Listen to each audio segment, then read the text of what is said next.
queria falar é algo que, em tempos difíceis, muitas vezes o óbvio precisa ser dito, as coisas básicas precisam ser ditas, porque todos sabem que nós estamos em momentos muito difíceis, particularmente na igreja, que está muitas vezes se desviando por vários tipos de ideias, por tanta coisa que a gente tem visto, que eu não preciso enumerar, que os irmãos e as irmãs já conhecem, né? Então eu gostaria de falar sobre a pessoa central da nossa vida, que é Jesus. Se a gente conhece Jesus, a gente não precisa conhecer mais nada, porque Ele é a motivação da nossa vida. Todas as lutas, dificuldades, tantas que eu ouvi o pastor colocando na sua vida, todas elas só têm sentido quando a gente olha para Jesus e vive por Ele, né? E Jesus, Ele não veio aqui na Terra para trazer uma ideologia, Jesus não veio aqui à Terra para trazer algum tipo de religião, Ele veio para trazer Ele mesmo. Ele não veio para trazer um conjunto de verdades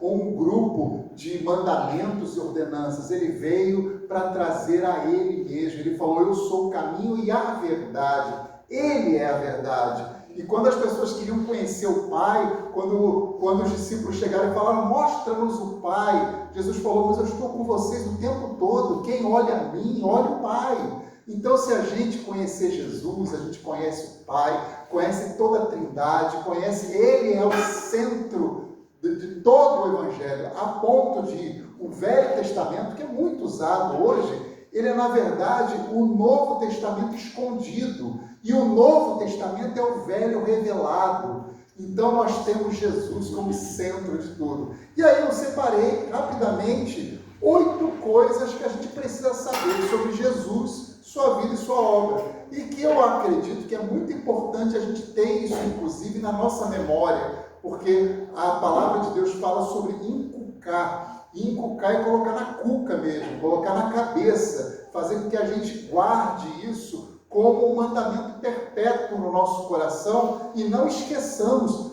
tudo que é realmente o Senhor Jesus Cristo. E eu acho que essas 8 coisas resumem um pouco. É claro que a gente nunca vai poder definir tudo que é Jesus, mas se a gente tiver essa ideia, já nos ajuda bastante. Então, a primeira coisa que eu queria que a gente lembrasse é que Jesus existiu antes de todas as coisas.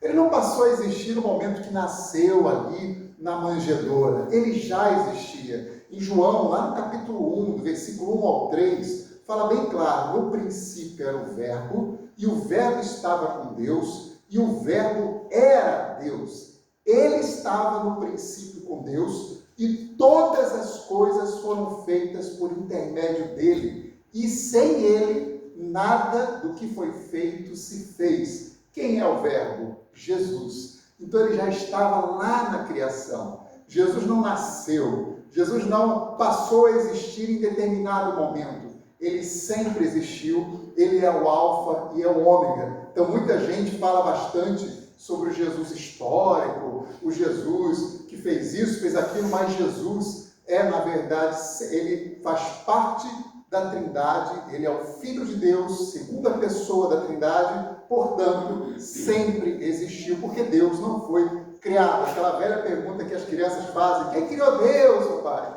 Aí eu já digo para ela, né, quando me perguntam assim, eu falo, essa tua pergunta já é importante, porque você já entende que há necessidade de alguém criar algo, né? Só que, diferente de nós, fomos criados por Deus, Deus não foi criado, ele sempre existiu. Isso, lute com isso na sua cabeça, porque é isso que é a verdade, que ele sempre existiu. A outra coisa, a segunda coisa, que ele se encarnou, ele tornou-se homem, o Verbo eterno se fez carne. Isso é importante porque Jesus, e a gente vai ver isso em Filipenses capítulo 2, lá no versículo 5 a 8, que Jesus, na verdade, ele se esvaziou. Jesus se esvaziou. Por quê? Porque ele justamente deixou a glória do Pai para se tornar homem. Diz lá em Filipenses capítulo 2, do versículo 5 a 8, tende em vós o mesmo sentimento que houve em Cristo Jesus, que não considerando ser igual a Deus, coisa a que se devia pegar, antes a si mesmo se esvaziou. Olha que coisa linda! Assumindo a forma de servo e reconhecido em figura humana, a si mesmo se humilhou, tornando-se obediente até a morte e morte de cruz. Então Jesus tornou-se homem, e nisso que ele se tornou homem, ele deixou os 3 atributos principais de Deus, que faz Deus ser Deus. Ele deixou a onipotência, mas como assim? Ele fez um monte de milagres?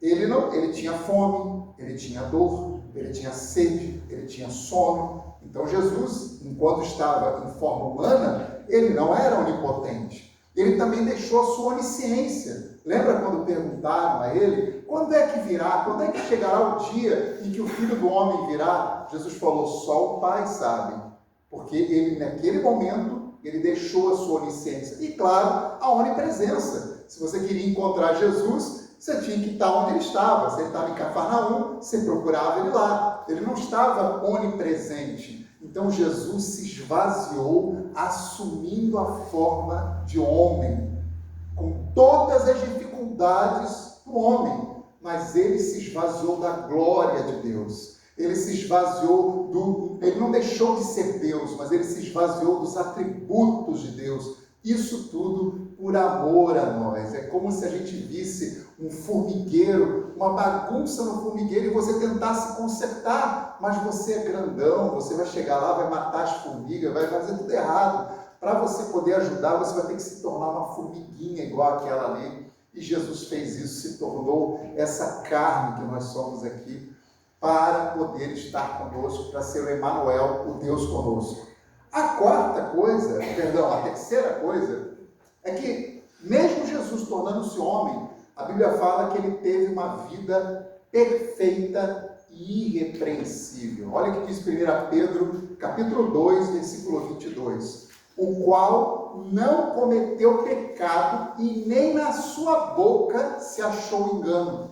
Veja, Tiago fala que se a gente for perfeito nas palavras, nós seremos perfeitos em tudo, né? Jesus, nem na boca dele se achou engano. Ele foi perfeito, mas como ele conseguiu ser perfeito se ele se esvaziou? A Bíblia fala que ele foi concebido pelo poder do Espírito Santo no ventre de Maria. A partir dali ele já tinha dentro dele ali a presença interior do Espírito Santo para operar o fruto do Espírito. E com essa comunhão com o Pai, porque se a gente comparar, eu não oro igual Jesus orava, na quantidade, na intensidade, nem perto. E Jesus, mesmo sendo Filho de Deus, ele tinha uma intensidade de comunhão com o Pai, que era isso que garantiu Jesus ter uma vida perfeita e irrepreensível. Ele mantinha comunhão com o Pai. E ele fez isso para mostrar para nós como tem que ser. Ele quis jogar nas regras do jogo daqui, para mostrar exatamente como um Filho de Deus hoje deve caminhar em constante oração, em uma vida de contemplação, de meditação, de leitura da palavra de Deus. Então Jesus, ele teve uma vida perfeita e irrepreensível. E não foi só isso. Ele também, e aí é o quarto ponto, fez uma obra tremenda e grandiosa. Está lá em Atos, capítulo 10, versículo 38, que diz claramente assim como Deus ungiu a Jesus de Nazaré com Espírito Santo e poder, o qual andou por toda parte, fazendo bem e curando a todos os oprimidos do diabo, porque Deus era com ele. Veja que aqui fala que Deus ungiu a Jesus de Nazaré. Quando foi essa unção? Foi no dia do batismo, quando ele foi batizado lá com João Batista. O que aconteceu? O Espírito Santo veio revestindo ali como pomba, né?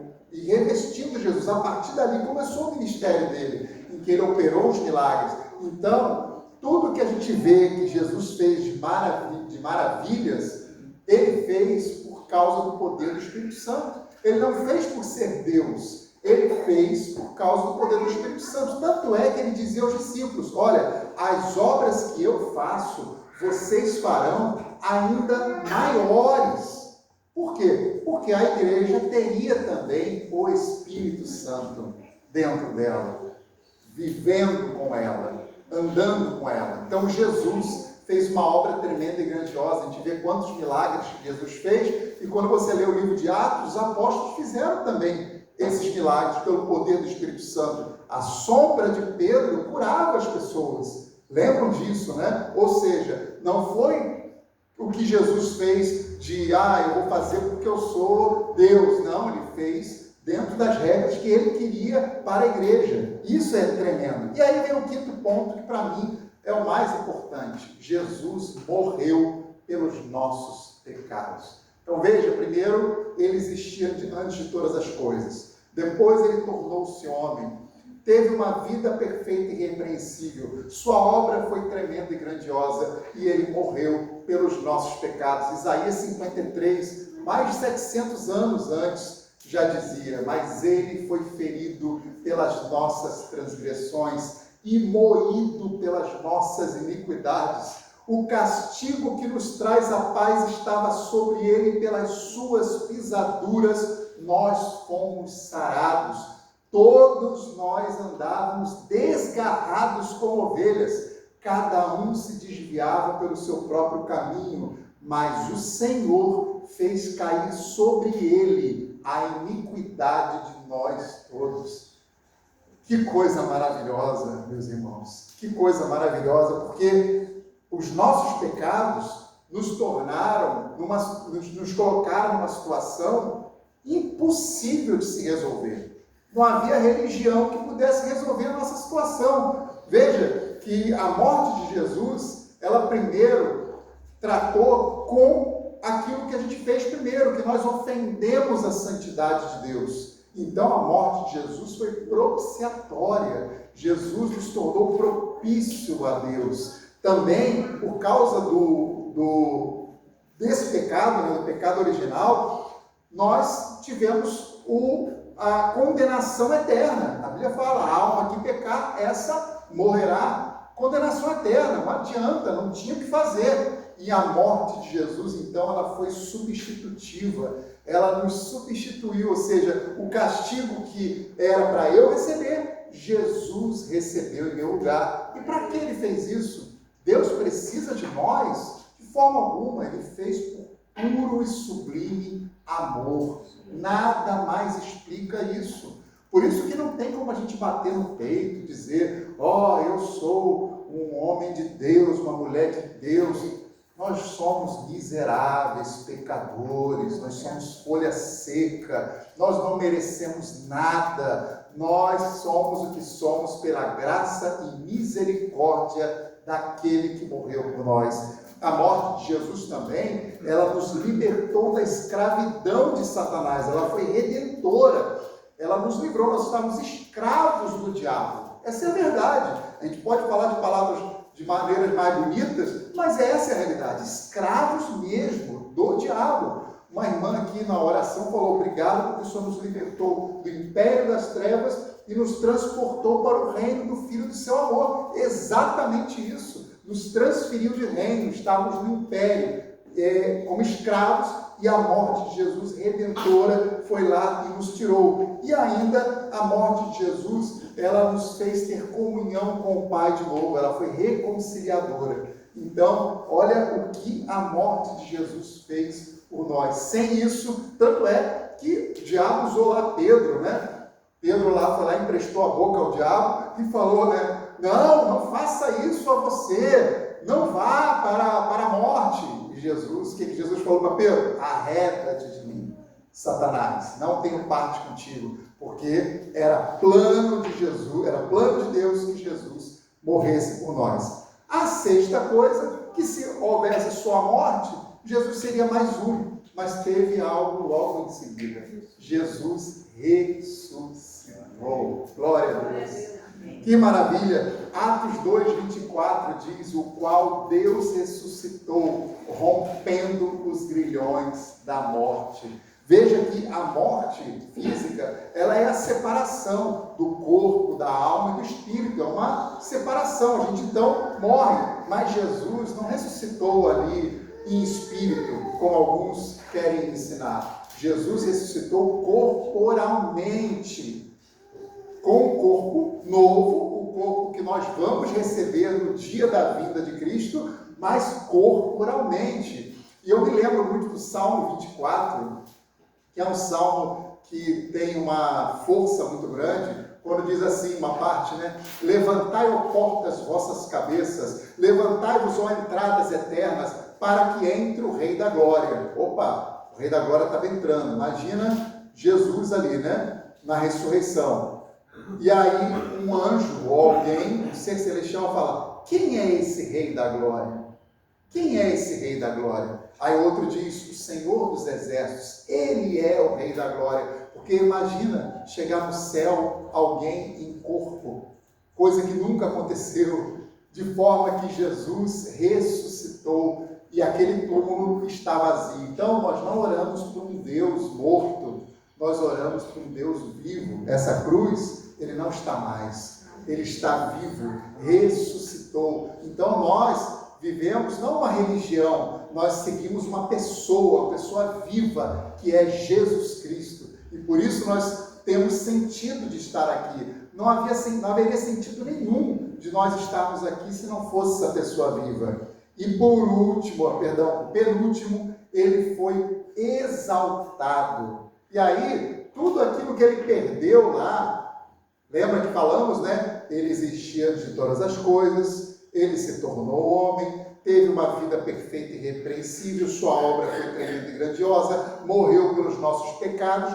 ressuscitou, foi exaltado. No mesmo capítulo lá de Filipenses, capítulo 2, a gente leu do 5 a 8, e do 9 a 11 diz: pelo que também Deus o exaltou sobremaneira e lhe deu o nome que está acima de todo nome, para que ao nome de Jesus se dobre todo o joelho nos céus, na terra e debaixo da terra, e toda língua confesse que Jesus Cristo é o Senhor, para a glória de Deus Pai. Aleluia! Olha que maravilha, porque não é mais Jeová, não é mais, sei lá, Jeová Nissi, Jeová Jiré, não sei o que, Adonai, não, é Jesus, o nome que está acima de todo nome. Ele está acima de todo nome. E olha, veja bem, nos céus, na terra e debaixo da terra. Até o inimigo de Deus tem que se dobrar diante do nome de Jesus, porque ele foi exaltado. Por isso que ele entrou nos céus e não reconheciam ele. E ali então ele está sentado à destra de Deus Pai para julgar os vivos e os mortos. Ele então se tornou a centralidade da salvação, a centralidade do plano de Deus, e ele foi exaltado porque ele cumpriu a missão dele. Cumpriu a missão com honra, ele foi obediente até a morte e morte de cruz. Que coisa maravilhosa! O texto, na verdade, fala que ele aprendeu a obedecer, porque, claro, Deus nunca precisou obedecer. Como é que Deus ia obedecer? Mas ali na terra, ele tinha que obedecer os seus pais. Chegava lá José: ô Jesus, conserta aquela telha lá, Jesus, arruma aquilo ali, e ele tinha que obedecer. Imagina o Deus Criador de tudo, tem que obedecer um pecador como José. Isso é algo que é inexplicável. Nenhuma religião tem isso, só Jesus faz isso. Ninguém coloca um Deus numa situação de viver numa vila pobre e se submetendo a pessoas pecadoras. E ele fez isso. Jesus aprendeu a obedecer. E por último, que nós cantamos aqui também, Jesus voltará. Isso é maravilhoso.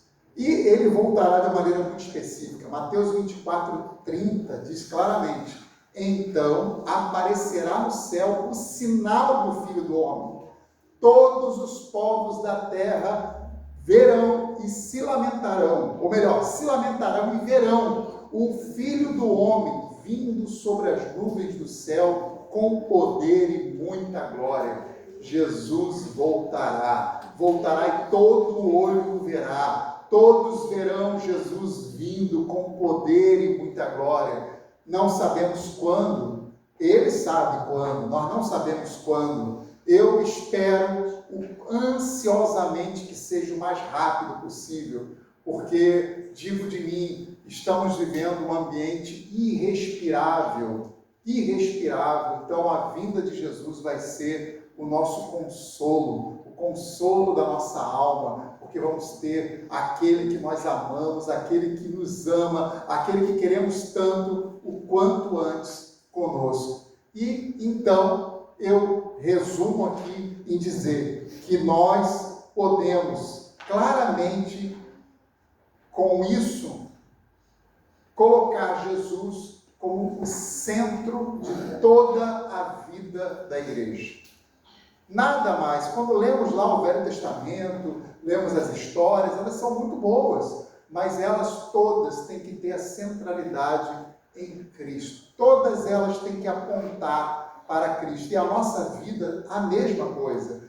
Tudo que fazemos, tudo que conhecemos, temos que apontar para Cristo. Eu me lembro que eu aprendi isso muito ainda adolescente ou pré-adolescente. Eu tinha o costume de chegar na igreja antes e arrumar todas as cadeiras, né? Chegava antes, arrumava, e o pessoal chegava no culto e já estava tudo arrumadinho, né? E aí um dia eu não cheguei antes, outro irmão fez ali, arrumou tudo, né? E o pastor, então, naquele dia, disse assim: eu quero agradecer o irmão fulano por ter arrumado as cadeiras, que Deus abençoe. E eu fiquei muito chateado com aquilo, porque todo dia eu fazia, o pastor nunca falou que eu ia me agradecer, assim. E aí eu conversei com a esposa do pastor na época, eu falei que estava chateado. Ela falou para mim assim: irmão Merinda, disse, você não estava fazendo para Jesus, estava fazendo para você.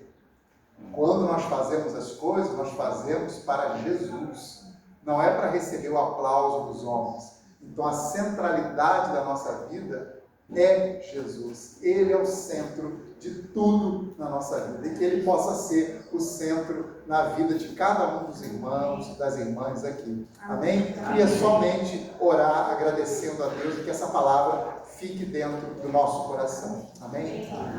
Pai querido, obrigado por o Senhor ter feito esse plano maravilhoso de salvação, e que podemos, Senhor, ter esse Jesus na nossa vida, que é o centro de nossa vida. Senhor, não nos deixe desviar, Senhor, para nenhum caminho, Senhor. Cuida do nosso coração, Senhor. Pai, tira, Senhor, todo tipo de motivação errada de nós, Senhor, e que nossa motivação seja exaltar e glorificar o Teu nome, Jesus. Senhor, que nesse momento aqui com a igreja, Senhor, de comunhão com os irmãos, seja um momento que Tu continue estando presente conosco. Te agradeço, Senhor, por estar aqui com os irmãos, e que o Senhor esteja continuando abençoando essa igreja, em nome de Jesus. Amém.